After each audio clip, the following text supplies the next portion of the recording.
ഇപ്പൊ അജേഷ് പിപി, അജേഷാടാ അജേഷ്. പ്രത്യേകിച്ച് ബേസിൽ ജോസഫിന് കാര്യമായിട്ടൊന്നും ചെയ്യാനില്ല. വ്യത്യസ്തൻ.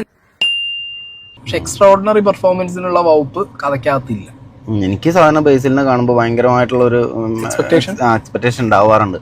എനിക്ക് അതിന്റെ അത്രയൊന്നും സത്യത്തിൽ ഈ പടത്തിൽ തോന്നിയില്ല. കഥയിൽ അതില്ലല്ലോ, ചെയ്തു അത്രേ തോന്നിയുള്ളൂ. അതിനുള്ള വകുപ്പുണ്ടല്ലോ. ഇതിലെ ഒരു ക്യാരക്ടറിനും എക്സ്ട്രാ ഓർഡിനറി പെർഫോമൻസ് ചെയ്യാനുള്ള ഒരു സാധനവും കഥയ്ക്കകത്തില്ല. അയ്യോ, അത് ഞാൻ അറിഞ്ഞില്ല. സത്യം, ഞാൻ കള്ളം പറഞ്ഞില്ല കേട്ടോ. പിന്നെ ബേസിൽ ജോസഫിന് നമ്മൾ സ്ഥിരമായിട്ട് കാണില്ലേ, എല്ലാ മാസവും ബേസിൽ അളിയാന്ന് വിളിക്കേണ്ട അവസ്ഥയാണ്. ഞാൻ അഗൈൻ പറയുന്നു, ബേസിലിന്റെ ഒരു വെരി ആവറേജ് അല്ലെ, വെരി ആവറേജ് മൂവി ബേസിലിന്റെ. യൂട്യൂബർ അല്ലേ?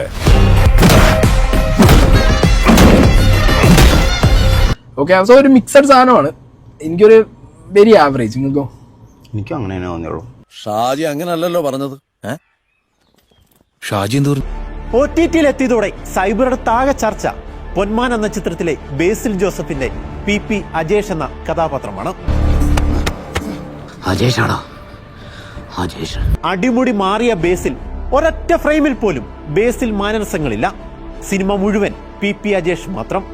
കലക്കിയറ, നമ്മൾ കഷ്ടപ്പെട്ടതിന്റെ ഫലം നമുക്ക് കിട്ടാണ്. അങ്ങനെ വരാൻ വഴിയില്ലല്ലോ. പക്ഷെ അങ്ങനെ വന്നല്ലോ. ഓക്കെ, എന്നാൽ ഇനി ഞാനൊരു സത്യം പറയാം.